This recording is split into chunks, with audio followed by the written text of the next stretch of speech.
रमजानुल मुबारक के मुक़द्दस मौके पर बॉम्बे बाजार लाया है हर किस्म के कपड़ों का कलेक्शन। बॉम्बे बाजार जो कि सबसे सस्ता और सबसे उम्दा है, जहां पर लेडीज, जेंट्स और बच्चों के हर किस्म के हर क्वालिटी के कपड़े मिलते हैं, वो भी सिर्फ और सिर्फ 149 रुपए। बच्चों के कपड़े सिर्फ और सिर्फ 49 रुपए यानी 49 रुपीज में। तो फिर जरूर तशरीफ लाइए बॉम्बे बाजार, रसूल function hall, opposite DDPI office, near head post office, bus stand road, Raichur. नाज़रीन आदाब, एवन टीवी में आप तमाम का खैर मकदम है। सरकारी मार्केटों के मसाइल पर आज रायचूर सिटी म्यूनसिपल कॉरपोरेशन के दफ्तर में म्यूनसिपल कमिश्नर जुबिन महापात्रा की सदारत में तरकारी ताजिरान का एक अहम इजलास मुनक़िद किया गया, जिसमें उस्मानिया तरकारी मार्केट ताजिरान एसोसिएशन के अलावा ज़हीराबाद के तरकारी ताजिरान और होलसेल तरकारी मार्केट के ताजिरान ने भी शिरकत की। इस अहम इजलास में ज़हीराबाद तरकारी मार्केट के मुतालिक भी गुफ्तगू की गई। आने वाले दिनों में CA साइट्स की निशानदेही करते हुए मुख्तलिफ मकामात पर नई तरकारी मार्केट भी कायम की जाएगी। इजलास में तमाम ताजिरान ने अपनी अपनी बातें रखी। इस मौके पर वार्ड नंबर 13 के नुमाइंदा रुकने बल्दिया रवि जलदार के अलावा होलसेल तरकारी ताजिरान एसोसिएशन के जिम्मेदार मोहम्मद इकबाल MIC, उस्मानिया मार्केट ताजिरान वेलफेयर एसोसिएशन के सदर यन महावीर के अलावा गौस पाशा एडवोकेट, मोहम्मद निसार, रघु, बाबू, बसवराज और दीगर भी मौजूद थे। मजीद तफसीलात आप वीडियोज में मुलाहिजा कीजिए। ಪ್ರಾದೇಶಿಕ ಆಯುಕ್ತರಿಗೆ ಡಿಸ್ಕಸ್ ಮಾಡಬೇಕಾಗುತ್ತೆ, ಜಿಲ್ಲಾಧಿಕಾರಿಗಳೊಟ್ಟಿಗೆ ಕೂಡ ಚರ್ಚೆ ಮಾಡ್ತೇವೆ, ಮತ್ತೆ ಜನಪ್ರತಿನಿಧಿಗಳೊಟ್ಟಿಗೆ ಕೂಡ ಚರ್ಚೆ ಮಾಡ್ತೇವೆ. ಆ ನಂತರ ಒಂದು ಎಲ್ಲರೂ ಒಟ್ಟಿಗೆ ಸೇರಿ ಎಲ್ಲರಿಗೆ ಅನುಕೂಲವಾಗುವಂತ ವಿಚಾರನ ಅನುಷ್ಠಾನಗೊಳಿಸ್ತೇವೆ. But within obviously that will take some time, 1 ತಿಂಗಳು 2 ತಿಂಗಳು ಬೇಕಾಗುತ್ತೆ. ಹಾಗಾಗಿ ಇದು ಫಸ್ಟ್ ಹೆಜ್ಜೆ, ಇದು ಫಸ್ಟ್ ಸ್ಟೆಪ್. ಇದು ಗೊತ್ತಾಯ್ತಾ? ಇಲ್ಲಿ ಯಾರ್ದು ಪಾಯಿಂಟ್ ನಾನು ಡಿನೈ ಮಾಡ್ತಾ ಇಲ್ಲ, ಅಕ್ಸೆಪ್ಟ್ ಕಾನೂನು ಕ್ರಮ ಕೈಗೊಳ್ಳಿ, ಬೇಡಲ್ಲ. ದಯಮಾಡಿ ನಮ್ದೊಂದು ರಿಕ್ವೆಸ್ಟ್.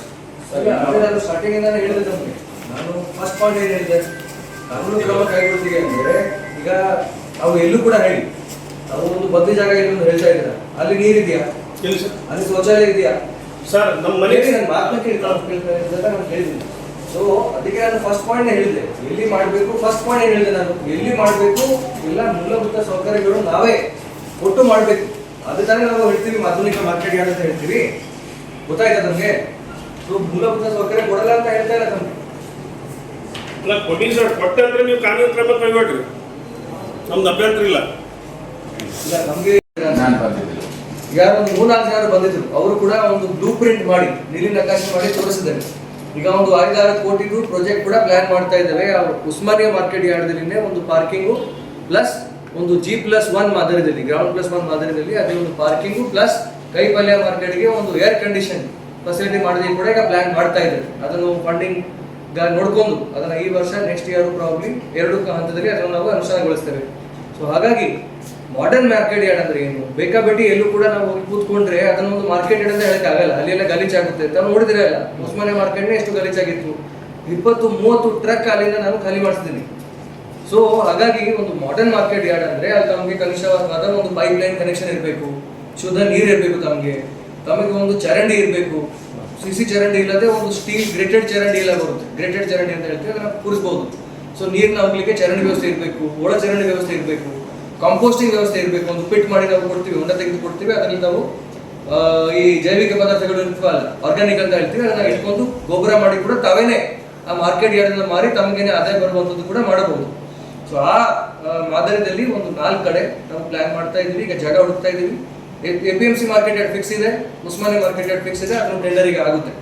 ಅದು ಹೊರತು ಎಲ್ಲಿ ಇಲಿಗಲ್ ಮಾರ್ಕೆಟ್ ಯಾರ್ಡ್ ಬಗ್ಗೆ ತಾವೆಲ್ಲ ದೂರು ಕೊಟ್ಟಿದ್ದೀರಾ, ಲೋಕಾಯುಕ್ತ ಮುಂದೆ ದೂರು ಹೋಗಿತ್ತು. ಅವರ ನಿರ್ದೇಶನ ಪ್ರಕಾರ ನಾವು ಏನು ಆಕ್ಷನ್ ಕೈಗೊಳ್ಳಬೇಕಿತ್ತು ಆಲ್ರೆಡಿ ಕೈಗೊಂಡು ಆ ಪ್ರೈವೇಟ್ ಓನರ್ ಯಾರ್ಯಾರು ಆ ಥರ ಕೂರಿಸ್ತಾ ಇದ್ರು ಅವರು ಕೂಡ ನೋಟಿಸ್ ನೀಡಿ ಫೈನ್ ಹಾಕಿ ಅದನ್ನು ಬಂದ್ ಮಾಡಿಸಿದೆ. ಅದು ಬೇಕಾಬಿಟ್ಟಿ ಕೆಲವು ನೋಡಿ, ರಾಯಚೂರಿನಲ್ಲಿ ಸುಮಾರು ವರ್ಷಗಳಿಂದ ಈ ಪ್ರಾಬ್ಲಮ್ ಇದೆ. ನಾವು ಬಂದಾಗಲೇ ಒಂದು 9 ಕಡೆ 9 ವಾರ್ಡ್ಗಳಲ್ಲಿ ಎಲ್ಲ ಬೀದಿ ವ್ಯಾಪಾರಿಗಳಿಗೂ ಸ್ಥಳಾಂತರ ಮಾಡಿದ್ರು. ಅವರು ಕೂಡ ಬಂದು ಸ್ವಲ್ಪ ಟೈಮ್ ಕೊಡಿ, ನಮಗೆ ವ್ಯವಸ್ಥಿತ ಮಾಡಿ ಕೂರಿಸುವವರೆಗೆ ನಮಗೊಂದು ಕಾಲಾವಧಿ ಕೊಡಿ, ಯಾಕಂದ್ರೆ ನಮಗೂ ಕೂಡ ಇದು ಒಂದು ಜೀವನೋಪಾಯದ ದಾರಿ ಇದು ಅಂತ ಹೇಳ್ಬಿಟ್ಟು ಸ್ವಲ್ಪ ನಾವು ನಿಂದಿಸಿದ್ದೇವೆ. ಬಟ್ ಮುಂದಕ್ಕೆ ಕೂಡ ಯಾವುದೇ ರೀತಿಯ ಈ ರೋಡ್ ಎನ್ಕ್ರೋಚ್ಮೆಂಟ್ ಆಗಲಿ, ಫುಟ್ಪಾತ್ ಎನ್ಕ್ರೋಚ್ಮೆಂಟ್ ಆಗಲಿ ಮಾಡಿ ಅವೆಲ್ಲ ಇಲ್ಲಿ ನಮ್ಮ ಮಹಾನಗರ ಪಾಲಿಕೆಯಲ್ಲಿ ಯಾವುದೇ ರೀತಿಯ ಅವಕಾಶ ಯಾರಿಗೆ ನೀಡುವುದಿಲ್ಲ. ಓಕೆ, ಸೊ ಇದನ್ನು ತಮ್ಮದು ಒಂದು ಗಮನಕ್ಕೆ ಇರಲಿ. ಅದು ಹೊರತು ತಮಗೆ ಏನಾದ್ರು ಪಾಯಿಂಟ್ಸ್ ಇದ್ರೆ, ಈಗ ಝಹೀರಾಬಾದ್ ಮಾರ್ಕೆಟ್ ಯಾರ್ಡ್ ಒಬ್ಬರು ಬಂದಿದ್ದಾರೆ ಹೊರಗೆ, ಅವರು ಬಹುಶಃ ತಮ್ಮ ಡಿಸ್ಕಷನ್ ನಂತರ ಅವರು ಬರ್ತಾರೆ. ಅವ್ರದ್ದು ಏನೋ ಮನವಿ ಮಾಡಬೇಕು ಅವ್ರು ಮಾಡಲಿ, ನಮ್ಗೇನು ಮನವಿ ಮಾಡಬೇಕು ತಾವು ಮಾಡಿ. ಲಿಮಿಟೆಡ್ ಪಾಯಿಂಟ್ ಇಸ್ ತಮ್ಮದು ಮನವಿ ಅವ್ರದ್ದು ಮನವಿ ಎಲ್ಲರದ್ದು ಮನವಿ ನಾವು ತಗೊಂಡು ಕ್ರೋಢೀಕರಿಸಿ ಆಸ್ ಪರ್ ಲಾ, ಕಾನೂನು ಮೀರಿ ನಿಯಮ ಮೀರಿ ಯಾರಿಗೂ ಮಾಡೋಕ್ಕಾಗಲ್ಲ, ಆಸ್ ಪರ್ ಲಾ ಏನು ಡಿಸಿಷನ್ ಮಾಡಬೇಕು ಅದನ್ನು ನಾವು ಮಾಡ್ತೇವೆ ಅಂತ ತಮಗೆ ಹೇಳಲಿಕ್ಕೆ.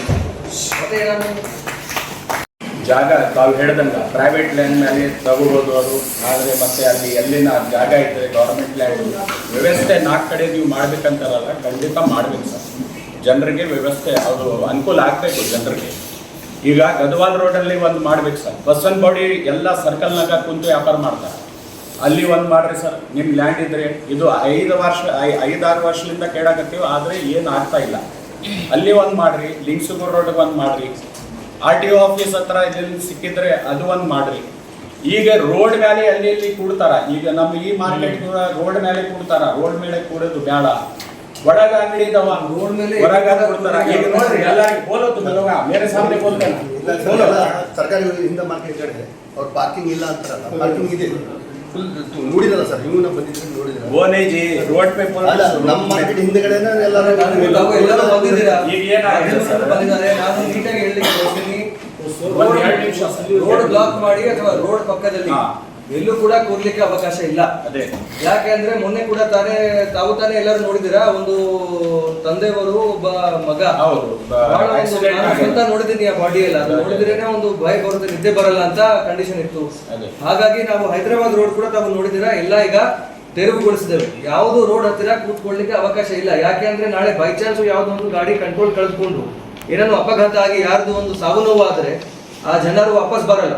ಸೊ ರೋಡ್ ಪಕ್ಕದಲ್ಲಿ ನಿಯಮ ಏನಂದ್ರೆ ಡಿಸ್ಟ್ರಿಕ್ಟ್ ಮೇಜರ್ ರೋಡ್ ಅಂತ ಹೇಳ್ತೀವಿ, DMR, ಮುನ್ಸಿಪಾಲಿಟಿ ಮೇಜರ್ ರೋಡು, ರಾಷ್ಟ್ರೀಯ ಹೆದ್ದಾರಿ, ರಾಜ್ಯ ಹೆದ್ದಾರಿ, ಈ 4 ಕಡೆ ರೋಡ್ ಮಧ್ಯಭಾಗದಿಂದ 9 ಮೀಟರ್ ವರೆಗೆ ಯಾರಿಗೆ ಯಾವುದೇ ರೀತಿಯ ರಚನೆ ಆಗಲಿ, ಮಾರ್ಕೆಟ್ ಯಾರ್ಡ್ ಆಗಲಿ ಏನು ಮಾಡಕ್ಕೆ ಅವಕಾಶ ಇಲ್ಲ. As per honourable supreme court order, ಮಾನ್ಯ ಸರ್ವೋಚ್ಚ ನ್ಯಾಯಾಲಯ ಆದೇಶಿತು, ನ್ಯಾಯಾಂಗ ನಿಂದನೆ ಆಗುತ್ತೆ ಅದಕ್ಕೆ. ಸೊ ಆ ಪಾಯಿಂಟ್ಗೆ ನಾನು ಕ್ಲಾರಿಫಿಕೇಶನ್ ಕೊಡ್ತಾ ಇದ್ದೀನಿ. ಇನ್ನೊಂದು ಏನಂದ್ರೆ APMC ಮಾರ್ಕೆಟ್ ಅಲ್ಲಿ ತಾವು ಹೇಳ್ತಾ ಇದ್ದೀರಿ, APMC ಮಾರ್ಕೆಟ್ ಅಲ್ಲಿ ಆಲ್ರೆಡಿ ಒಂದು ಹೋಲ್ಸೇಲ್ ಮಾರ್ಕೆಟ್ ಇದೆ. D ಬ್ಲಾಕ್ನಾಗ ಹಂಗೆ ಇಲ್ಲಿಗಲ್ ಆಗಿ ಅಲ್ಲಿಂದ ವ್ಯಾಪಾರ ನಡೆಯಕತ್ತದ, ಅಲ್ಲಿ ನಡೆಯಕತ್ತದ. ಅಬ್ಜೆಕ್ಷನ್ ಏನಿಲ್ಲ ನಮ್ದು, ರೈತರದು ಅದ, ಅಲ್ಲಿ ವ್ಯಾಪಾರಸ್ಥರು ಕೂಡಬಾರ್ದು. ಈಗ ಇಲ್ಲಿ ಏನಂದ್ರೆ ಡ್ಯಾಡಿ ಕಾಲೋನಿದಾಗ ಇಲ್ಲಿ ನಿದ್ದೆಗಪ್ಪ ಕಾಲೋನಿ ಅಲ್ಲಿ ಕೂಡ್ತಾರ, ಅವ್ರಿಗೆ ಒಂದು ವ್ಯವಸ್ಥೆ ಮಾಡಿಕೊಡ್ರಿ ಸರ್. ಯಾಕೆ ಮಾಡಬಾರ್ದು? ಅವ್ರಿಗೆ ರೈಟ್ಸ್ ಐತಲ್ಲ ಸರ್, ಅವ್ರಿಗೆ ನಾವು ಮಾಡ್ಕೊಂಡು ತಿನ್ನಕ ಅವ್ರಿಗೆ ಅನುಕೂಲ ಮಾಡಕ್ ಕೊಡ್ಬೇಕಲ್ಲ, ಆ ಥರ ಮಾಡ್ಬೇಕು. ಇನ್ನೊಂದು ಏನಂದ್ರೆ ಈಗ ನೀವು ಹೈಟೆಕ್ ಮತ್ತೆ AC ಮಾರ್ಕೆಟ್, ಅದು AC ನಮ್ಮ ವೆಜಿಟೇಬಲ್ಸ್ಗೆ ಬೇಕಾಗಿಲ್ಲ ಸರ್. AC-ನಾಗ ಇಡಕ್ಕೆ ಬರಂಗಿಲ್ಲ ಸರ್, ಯಾವುದು ಇಡಕ್ಕೆ ಬರಂಗಿಲ್ಲ. ಅದಕ್ಕಾಗಿ ಫ್ರೂಟ್ಸ್ ಅವ್ರಿಗೆ ಬೇಕಾಗ್ತದೆ, ಅದು ಮಾಡಬೇಡ್ರಿ ದಯವಿಟ್ಟು. ಈಗ ಏನದ ಅಲ್ಲಿ ರೈತರು ಎಲ್ಲರೂ ಕೂಡ್ತಾರಲ್ಲ, ಉಸ್ಮಾನಿಯಾ ಮಾರ್ಕೆಟ್ ಹತ್ರ 10-11 ಗಂಟೆ ತನಕ ವ್ಯಾಪಾರ ಮಾಡ್ತಾರ ಫುಟ್ಪಾತ್ನಾಗ. ಅಲ್ಲಿ ನಮ್ದು ಒಂದು ಜಾಗ ಐತಲ್ಲ ರೈತ ಮಾರ್ಕೆಟ್, ಉಸ್ಮಾನಿಯಾ ಮಾರ್ಕೆಟ್ ಬಲ್ಲಿ. ಅದ್ರಾಗ ಏನ್ ಮಾಡ್ಬೇಕಂದ್ರೆ 11 ಗಂಟೆ ಆದ್ಮೇಲೆ ಅವ್ರಿಗೆ ಬಂಡಿಯವ್ರಿಗೆ ಆಗಲಿ, ಇಲ್ಲಾಂದ್ರೆ ನೀವು ಕಾರ್ ಪಾರ್ಕಿಂಗ್ ಎಲ್ಲ ಮಾಡ್ಲಿ ಸರ್. ಅಲ್ಲಿ ಭಾಳ ಅನುಕೂಲ ಆಗ್ತದೆ. 100 ಕಾರ್ ನಿಲ್ಲಿರ್ತಾವಲ್ಲಿ. ಜನರಿಗೆ ಸಾರ್ವಜನಿಕರಿಗೆ ವ್ಯಾಪಾರ ಅಲ್ಲಿ ಬಂದ್ರೆ ಬಟ್ಟೆ ಅಂಗಡಿಗೆ ಹೋಗ್ತಾರ, ಪಲ್ಯ ತಗೊಂತಾರ. ಅದೇ ಇನ್ನೊಂದು ನೇಷನಲ್ ಇಂಟ್ರೆಸ್ಟ್ ನಲ್ಲಿ 10-15 ವರ್ಷ ಹಿಂದೆ ಅದು ಒಂದು ಬಿಲ್ಡಿಂಗ್ ಹೊಡೆದು ಆ ರೋಡ್ ಮಾರಮ್ಮ ದೇವಸ್ಥಾನದಿಂದ ಕಲ್ಲು ಹಾನಿ ಕಾಣಬೇಕು, ಹಂಗ್ ಮಾಡ್ಬೇಕಂತ ಹೇಳಿದ್ರು. ಅದು ಒಂದು ಗಮನಕ್ಕೆ ತಗೊಂಡ್ರಿ ಸರ್. ಈಗ ನಮ್ಮ ರಾಯಚೂರು ಬೆಳಕತ್ತದ, ಆದ್ರೆ ಅದೇ ಕಂಜೆಸ್ಟೆಡ್ ರೋಡ್ ಅದೇ ಇದು ಅಂದ್ರೆ ಬಹಳ ತೊಂದರೆ ಆಗ್ತದ. ನಿಮ್ ವಿಚಾರಗಳು ಏನಾವ ಬಹಳ ಒಳ್ಳೇದೈತೆ, ಅದು ಇಂಪ್ಲಿಮೆಂಟೇಷನ್ ಆಗಿದೆ ಅಂತ ನಾನು ಹೇಳ್ತಾ ಇದ್ದೀನಿ ಸರ್. ಸತ್ಯ ಸರ್, ಈಗ ನೀವ್ ಹೇಳಿರೋದು ಸತ್ಯ ಮಾತು ಸರ್. ನೀವು ಏನ್ 4 ದಿಕ್ಕಿಗೆ ಒಂದು ಒಳ್ಳೆ ಮಾರ್ಕೆಟ್ ವ್ಯವಸ್ಥೆ ಮಾಡಕ್ ಅವಕಾಶ ಮಾಡಿಕೊಟ್ಟಿದ್ರಲ್ಲ, ನಾವು ರಾಯಚೂರು ಜಿಲ್ಲೆಯಿಂದ ನಿಮ್ಗೆ ಅಭಿನಂದನೆಗಳು ಸಲ್ಲಿಸ್ತೀವಿ. ನಮಗೇನ ಸರ್, ನೀವು ಪರ್ಯಾಯ ವ್ಯವಸ್ಥೆ ಮಾಡುವವರಿಗೆ ಈ ಮಾರ್ಕೆಟ್ ಅನ್ನ ನಮ್ಗೆ ಮಾರುತಿ ನಗರ ಅಲ್ಲಿ ರೇಡಿಯೋ ಸ್ಟೇಷನ್ ಮುಂದುವರ್ಸ್ತೀವಿ. ನೀವು ತದನಂತರ ಸರ್ಕಾರ ಕಡೆಯಿಂದ ನಿಮ್ ಕಡೆಯಿಂದ ನಿಮ್ಗೆ ನಮ್ಗೆ ಜಾಗ ಇಲ್ಲಿ ಜಾಗ ಇದೆ ಮುಂದುವರಿಸಲಿಕ್ಕೆ, ರೋಡ್ ಮೇಲೆ ಕೂತ್ಕೊಳ್ತಾ ಇದ್ದಾರೆ. ಈಗ ಸರ್ ಒಂದ್ ನಿಮಿಷ ಅಣ್ಣ, ಈಗ ರೋಡ್ ಈಗ ಸರ್, ಈಗ ಕೋವಿಡ್ ಸಂದರ್ಭದಲ್ಲಿ ಎಲ್ಲಿ ಬೇಕಲ್ಲಿ ಕುಂತು ವ್ಯವಸ್ಥೆ, ಎಲ್ಲಿ ಬೇಕಲ್ಲಿ ಕುಂತು ಕಾಯಿಪಲ್ಯ ಮಾರಾಟ ಮಾಡಿದ್ರು, ಅವಾಗ ಯಾಕೆ ಕಾನೂನು ಜಾರಿಗೆ ಬರಲಿಲ್ಲ? रवि भाई, आज जो है ना एम हिरन्ना तरकारी मार्केट को और उस्मानिया तरकारी मार्केट को, दोनों लोगों को आज बुलाए थे कमिश्नर साहब. इसमें क्या डिसाइड हुआ पब्लिक को जो है ना बोलिए हिंदी में. सलाम वालेकुम सबके लिए. रायचूर तमाम लोगों को एक गुजारिश करना चाह रहा हूँ मैं। एक एम ईरಣ್ಣ तरकारी ಮಾರಾಟಗಾರರ संघ उत्पादकर संघ बोल के जो हमारे जहराबाद आम तालाब के बीच में जो रोड पे जो भेज रहे थे तरकारी, वो लोगों का माल प्रॉब्लम सॉल्व करने के लिए हम कोर्ट गए थे। कोर्ट में यहाँ पर डिस्टर्ब नहीं करना, करो बोल के भी नहीं करना बोल के जो कमिश्नर साहब बोल रहे थे। लेकिन हमारा जो अपील है, जो 350 से 400 लोग रೈತ ಒಂದೇ हमारे लोग वार्ड नंबर 13, 14, 12 जो छोटे मोटे धंधा जो कर रहे तरकारी बेचकर, वो लोगों को पेट में मारने के लिए जो कर रहा था महावीर एन महावीर, उसको लिए आज हम डायरेक्टली आके अपील कर रहे हैं स्वयं कमिश्नर साहब से। इतना जो तमाम फूल बाजार होंगे, कपड़े बाजार होंगे, मार्केट आगे पीछे होंगे, यहाँ से लेके नेताजी नगर से लेके सदर बाजार रोड के लिए सब जने फुटपाथ पे जो बेच रहे हैं, वहाँ भी छोटे मोटे व्यापार रही। वैसा ही वहाँ तो परमिट दुकान रख ले बैठे से, लेकिन हमारे रैता वहाँ दुकान परमिट दुकान नहीं है। आज से लेके 5 साल पहले से जो धंधा जो कर रहे, 2-2:30 बजे रात में आते रैता बेचते, 9 बजे खाली कर रहे थे। उसके किसी को ट्रैफिक प्रॉब्लम नहीं होता है। उसके अलावा किसी को प्रॉपर्टी, किसी को भी हरेसमेंट भी नहीं दे रहे, किसी को इतराज भी नहीं है। लेकिन ये महावीर जो आ रहा है घड़ी जो मेरा नाम लेके जो आज कर रहा है ना, आज मैं चैलेंज कर रहा हूँ उसको। मैं ओपनली, मैं किसी का धोखाबाजा नहीं किया, म्यूनसिपालिटी को अन्याय नहीं किया, पैसे दुबाया बोल के जो बोल रहा है ना, वो सच 100 गुना झूठ है। आज मैं साबित करना चाह रहा हूँ, हमारे जो सरकारी जो भेज रहे वो लोग 9.5 लाख टैक्स बने सो 1 साल के लिए, वो फिर टेंडर करे रहे तो और एक बार भी बनते थे। वो लोग टेंडर नहीं करे से वजह से वो लोग नहीं बन रहे। अभी भी जो बैठे सो है तरकारी जो भेज रहे, उनको भी आके एक मोटे को एक कट्टे को ताई बोल के पड़े तो वो लोग सब बनने के लिए तैयार है रहता। इतना मैं बोलना चाह रहा हूँ, ये जो बे इल्जाम जो लगा रहा है बेगुनाह है। वो इतना बोलना चाह रहा हूँ मैं, इनकम टैक्स वो ये क्या की करा, लेकिन खुदा है हमारे साथ, ये लोगों का दुआ है मेरे साथ। उनका जो रोज का रोटी चल रहा है, वो रोज का रोटी के लिए आज रात को उनके साथ देने के लिए हम तैयार है। और हमारे गौस पाशा भी है, अंजनय भी है, एडवोकेट्स जो है उन्हें भी सीनियर एडवोकेट्स है, उन्हें क्या जो छोटे मोटे एडवोकेट्स नहीं है, उनका भी एक राय मशवरे के हिसाब से हम कर रहे। लेकिन स्लम डिक्लेयर जो है 2 एकड़ 11, 2 एकड़ 16 गुंठा 15 गुंठा है, उसमें जो जगह बचा है वो पब्लिक यूटिलिटी के लिए यूज करना चाहिए। वो प्लान के साथ रिक्वेस्टेशन लेटर पाने के साथ हम दिए, वो भी एक इंक्वायरी करेंगे। इंक्वायरी करके टोटल 6 से 8 एकड़ स्लम में 15 to 20% utility purpose for the public बोलकर रहता है। आंगनवाड़ी बना सकते हैं उसमें, स्लम बोर्ड में हॉस्पिटल बना सकते हैं, छोटे मोटे स्कूल बना सकते हैं, उसके अलावा पब्लिक के छोटा मार्केट भी बना सकते हैं। वो ताल्लुकात में हम जो आज जो रिक्वेजिशन करे हैं, वो हिसाब से स्लम बोर्ड के जो लैंड है उसमें हमारे को करके देना बोल के रेगुलर मार्केट बनाने दो। उसको जो भी फीस है, जो भी टैक्स फिक्स करते, हमारे सब रहता जो बेचले कार्य, हमारे बच्चे बंडी पे जाते, बंडी में डाल लेके जाते, परमिट किसी का दुकान नहीं है वहाँ पर। पहले बोलना चाह रहा हूँ मैं सबको, जैसा बाजार में जो परमिट है वैसा हमारे बच्चे कोई भी वहाँ परमिट नहीं है। 10 बजे के बाद बंडी में जो बचा फिर सब गली में जाके बेचने वाले हैं। इसलिए इसके ताल्लुकात पर हम इंसानियत के नाते इंसाफ पूछने आए स्वयं कमिश्नर साहब को। इंशाल्लाह जरूर कमिश्नर साहब ने रिपोर्ट करके तुम्हारे को इंसाफ दिला तुम बोल के वादा किया है, बस हम उसी का इंतजार है। लेकिन हमारे मार्केट वही कंटिन्यू चलेगा, बस खलास। Thank you. वकील साहब, आप जो साहब बुलाए थे कमिश्नर साहब, उसमें क्या डिसाइड हुआ और क्या नेक्स्ट ये होगा? ನಮಗೂ ಮತ್ತೆ ಮಹಾವೀರ್ ಸಾಹಬ್ಗೂ ಎಲ್ಲರಿಗೂ ಕರೆಸಿದ್ರು, ಹೋಗಿ ಅಪೀಲ್ ಮಾಡಿದ್ವಿ. ನಾವು ಸಣ್ಣ ವ್ಯಾಪಾರಸ್ಥರು, ಈ ಕಚ್ಚಾ ವ್ಯಾಪಾರ ಬೇಗನೆ ವ್ಯಾಪಾರ ಮಾಡಿದ್ರೆ ಬೇಗನೆ ಮಾರಿದ್ರೆ ಬಡವರು ಉಳಿತಾರ, ಇಲ್ಲಾಂದ್ರೆ ಉಳಿಂಗಿಲ್ಲ ಅಂತಂದು ಎಲ್ಲ ನಾವು ಸಬ್ಮಿಷನ್ ಮಾಡಿವಿ. ಸ್ಲಮ್ ಬೋರ್ಡ್ ಅನ್ನು ಸಬ್ಮಿಷನ್ ಮಾಡ್ಯಾರ, ನಮ್ಮ ರವಿ ಜಲ್ದಾರ್ ಸಾಹೇಬ್ ಎಲ್ಲ ಮಾಡ್ಯಾರ. ಅವರು ನಾವು ಎಲ್ಲ ಆಲೋಚನೆ ಮಾಡಿ ನಾವು ಯಾವ್ದನ್ನ ದಾರಿ ತೆಗೆದು ನಿಮ್ಗೆ ಕೊಡ್ತೀವಿ ಅಂತಂದು ಒಪ್ಪಿಗೆ ಮಾಡಿಕೊಂಡಿದ್ದಾರೆ. ಅಲ್ಲಿ ಈಗ ತನಕ ಇಲ್ಲಿ ಅಲ್ಲೇ ಇರಬೇಕು ಮಾರ್ಕೆಟ್. ಒಂದು ಸಂವಿಧಾನ ಪ್ರಕಾರ ನಮ್ಮ ಒಂದು ಕೆಲಸದ ಪ್ರಕಾರ, ಒಂದು ಕಾನೂನು ಪ್ರಕಾರ, ಒಂದು ನಿಯಮನ ಪ್ರಕಾರ ಅದನ್ನ ಅಪ್ಪಣೆ ಮಾಡಿ ಕೊಡ್ತೀವಿ ಅನ್ನೋದು ಒಪ್ಪಿಗೆ ಕೊಟ್ಟಿದ್ದಾರೆ. ಇಂದು ರಾಯಚೂರು ಆಯುಕ್ತರ ಮುಂದೆ ಹಾಜರಾಗಿ ನಮ್ಮ ರೇಡಿಯೋ ಸ್ಟೇಷನ್ ಹತ್ರ ಇರುವ ಕಾಯಿಪಲ್ ಮಾರ್ಕೆಟ್ ನ ವ್ಯವಸ್ಥೆ ಮತ್ತು ಮುಂದುವರಿಸುವ ಬಗ್ಗೆ ನಾವು ಮನವಿಯನ್ನು ಮಾಡ್ಕೊಂಡಿದ್ವಿ. ನಾವು ಅಖಂಡ ಕರ್ನಾಟಕ ಹೂಗಾರ ಮಹಾಸಭಾ ಬೆಂಗಳೂರು ವತಿಯಿಂದ ನಾನು ಇಂದು ಮಾನ್ಯವ್ರ ಮುಂದೆ ಹಾಜರಾಗಿ ಆ ಭಾಗದ ಮಲಿಯಾಬಾದು, ದೇವನಪಲ್ಲಿ, ಸಿದ್ದರಾಮಪುರ, ಗದಾರು, ಅನ್ವಾರು, ಮಂಜರ್ಲಾ, ಐಜಾಪುರ, ರಾಜಲಬಂಡ ಈ ಎಲ್ಲಾ ಗ್ರಾಮದಲ್ಲಿ ಅತಿ ಹೆಚ್ಚು ಬಡತನದಿಂದ ಇರ್ತಕ್ಕಂತ ಕುಟುಂಬಗಳು ಬೆಳಗ್ಗೆ ಬಂದು ಕಾಯಿಪಲ್ಯ ಮಾರಾಟ ಮಾಡುವಂತ ವ್ಯವಸ್ಥೆ ಇದೆ. ಅವರಿಗೆ ನೀವು ತೊಂದರೆ ಕೊಟ್ರೆ ಮತ್ತೆ ಅವ್ರ ಜೀವನ ಕಷ್ಟ ಆಗ್ತದೆ ಅಂತ ಹೇಳಿ ಅವ್ರ ಗಮನಕ್ಕೆ ತಗೊಂಬಂದಿವಿ. ಅತಿ ಹೆಚ್ಚು ಆ ಒಂದು ಮಾರ್ಕೆಟ್ಗೆ ಗ್ರಾಮೀಣ ಪ್ರದೇಶದಿಂದ ಅಲ್ಲಿ ಬೆಳಗ್ಗೆ ಮಹಿಳೆಯರು ಬಂದು ಕಾಯಿಪಲ್ಲೆ ಮಾರಾಟ ಮಾಡುವಂತ ವ್ಯವಸ್ಥೆ ಇದೆ. ಹಾಗಾಗಿ ಅಲ್ಲಿನ ಯಾವುದೇ ಒಂದು ಡಿಸ್ಟರ್ಬೆನ್ಸ್ ಮಾಡಬಾರ್ದು, ಅದನ್ನ ಮುಂದುವರಿಸಬೇಕು ಅಂತ ನಾವು ಮಾನ್ಯವ್ರ ಮುಂದೆ ನಾವು ಮನವಿಯನ್ನು ಮಾಡಿಕೊಂಡಿದ್ವಿ. तब मैं सर बसवराज उगार। भाई अब जो मीटिंग बुलाए थे हाँ। कमिश्नर साहब विपिन महापात्र साहब, हाँ। तो उसमें क्या डिसाइड हुआ? कुछ भी डिसाइड नहीं हुआ। जो ये लोग वहाँ के जहराबाद तरकारी मार्केट वाले हमें स्टे लाए बोल को बोले, वो स्टे नहीं है, वो केस जो है ना डिस्पोज हो गया है। उसमें जो है ना ऑर्डर है क्या इंसानियत के दौर से जो है ना उनको कान तो भी जो है ना बिटा के व्यापार को जो है ना कर लेने का ये करो बोल को जो है ना उसमें है क्लियर है। इसलिए हम भी बोले साहब एक 4 जगह मार्केट बनाओ, शहर बढ़ गया वो हम भी जानते, शहर बढ़ने की वजह से जो है ना व्यापार भी बढ़ना और जो है ना दुकाना भी बढ़ना। इसके तहत जो है ना हम लोग जो क्या बोले, एक LBS नगर, एक निजलिंगप्पा कॉलोनी, एक जो है ना NGO कॉलोनी और जो है ना एक LBS तुम्हारा आशापुर रोड पे, ऐसा 4 मार्केट बनाओ।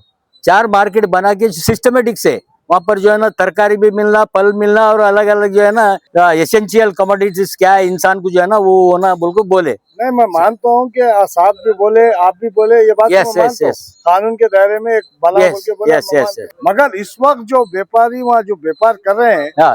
उस बारे में क्या बोले? क्या निकालो बोले, क्या रखो बोले? मेरे नहीं को इस निकालो बोल को भी बोलते नहीं, रखो बोल को बोलते नहीं। एज पर लॉ क्या बोलते हाँ।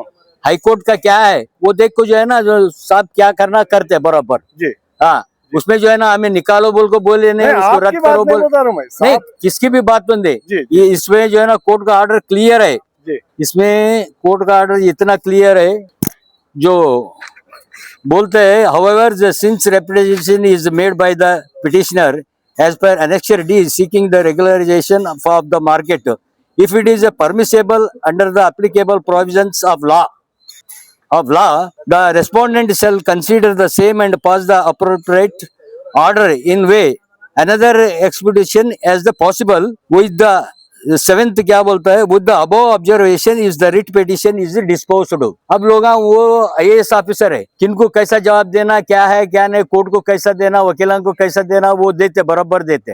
और उसके तहत दोनों क्या कानून कार्रवाई करते हैं उसके लिए हम जुबिन साहब को जो है ना हेल्प जो सपोर्ट करेंगे हम। बस थैंक यू जी। इकबाल साहब, अभी जो मीटिंग हुई कमिश्नर साहब जो बुला के आपको मीटिंग बुलाए थे, जो यमी राना सर्कल की जो मार्केट है उनको, आपको होलसेल वालों को और उस्मानिया तरकारी मार्केट, तो यहाँ पे क्या डिसाइड हुआ उस बारे में आप पब्लिक को एक मैसेज दीजिए, क्या डिसाइड? ये डिसाइड ये हुआ, यहाँ पर एक मीटिंग हुई आज। मैं होलसेल के मार्केट के प्रेसिडेंट के हैसियत से नहीं आया, मैं यहाँ रिटेल मार्केट का भी प्रेसिडेंट हूँ मैं जी। तो मैं हमारे निसार सेक्रेटरी है, अभी ये लोग सब मेंबर्स है, ये हम लोग आए थे आज, हमारे को भी नोटिस देकर बुलाया गया। तो वो जो उनके एजेंडा जो आज मीटिंग का था वो ये यमी राना मार्केट के बारे में एजेंडा था। वो इससे पहले कोर्ट का ऑर्डर के तहत वो लोग जो है ना हमारे को बात करे, कोर्ट ये बोल रही कि उनको परिहार व्यवस्था यानी कि कहीं तो भी इंतजाम करना, उनको नहीं उठाना बोलकर भी नहीं, बेचना बोलकर भी नहीं, ऐसा एक जो है ना ट्विस्ट कर एक ऑर्डर आया, जजमेंट आया। तो उसके बारे में हमारे जुबिन साहब कॉर्पोरेशन के कमिश्नर उन्होंने जो है ना बुलाकर हमारे से मीटिंग करे और उन्होंने बहुत अच्छे बातें बताए और लीगलाइज कर हम 4 मार्केट बनाना चाहते बोले, हम भी उसका वेलकम करते बोले। हम एक लिंकसुगर रोड पे बनाओ जो आज निजलिंगप्पा कॉलोनी में बैठ रहे, बसन बड़ी वाले को गदौड़ रोड पे बनाओ और एक मार्केट RTO सर्कल के पास बनाओ। ऐसा हम बोले, हर एक को जीने का हक है, जीने के लिए देना भी चाहिए। गवर्नमेंट जो है ना म्युनिसिपल कॉर्पोरेशन हो या हमारी कर्नाटक स्टेट गवर्नमेंट के हमारे CM साहब भी हो, हर एक जना ये चाहता, हर एक को राइट्स है उनको जीने का, उनको कहीं ना कहीं इंतजाम कर को देना चाहिए। और हमारे शहर की खूबसूरती बढ़ाने के बारे में जुबिन साहब बोल रहे हैं, ऐसे मीटिंग्स सबको बुलाकर कॉन्फिडेंस में लेकर काम करे तो इंशाल्लाह हमारा रायचूर बहुत ही बेहतरीन और खूबसूरत बनेगा इंशाल्लाह। ಇಂದು ಎಮ್ಮಿರಣ್ಣ ತರಕಾರಿ ಮಾರುಕಟ್ಟೆ ಹಾಗೂ ರೈತ ಉತ್ಪಾದಕರ ಸಂಘ ಮತ್ತು ಉಸ್ಮಾನಿಯಾ ತರಕಾರಿ ಮಾರುಕಟ್ಟೆ ಸಂಘದ 2 ಮಾರ್ಕೆಟ್ ಅವ್ರನ್ನ ಜುಬಿನ್ ಸರ್ ಅವರು ಆಯುಕ್ತರು ಮೀಟಿಂಗ್ ಇಟ್ಟಿದ್ರು. ನಮ್ಮ ಕಡೆಯಿಂದ 4 ದಿಕ್ಕು ಕಡೆ ಮಾರ್ಕೆಟ್ ಆಗಬೇಕು, ನಾವು ಎಲ್ಲಿ ಇವಾಗ ರೈಲ್ವೆ ಸ್ಟೇಷನ್ ವೃತ್ತದಲ್ಲಿ ಮಾರಾಟ ಮಾಡ್ತಾ ಇದ್ದೀವಿ ಅದನ್ನ ಹಂಗೆ ಮುಂದೂಡಿಸಿ ನಮ್ಗೆ ಆದಷ್ಟು ಬೇಗ ನಮ್ಗೆ 4 ದಿಕ್ಕು ಮಾರ್ಕೆಟ್ ಬೇಕಂತ ನಾವು ಆಯುಕ್ತರಿಗೆ ಹೇಳಿದ್ದೀವಿ, ಚರ್ಚೆ ಮಾಡಿದ್ದಾರೆ. ಆದಷ್ಟು ಬೇಗನೆ ಮಾಡಿಕೊಡ್ತೀವಿ ಅಂತ ಒಂದು ಭರವಸೆ ನೀಡಿದ್ದಾರೆ. ತಮ್ಮ ಹೆಸರು? ನನ್ನ ಹೆಸರು ರಘುಬಾಬು, ಉಪಾಧ್ಯಕ್ಷರು ಎಮ್ಮಿರಣ್ಣ ತರಕಾರಿ ಮಾರ್ಕೆಟ್ ಉಪಾಧ್ಯಕ್ಷರು.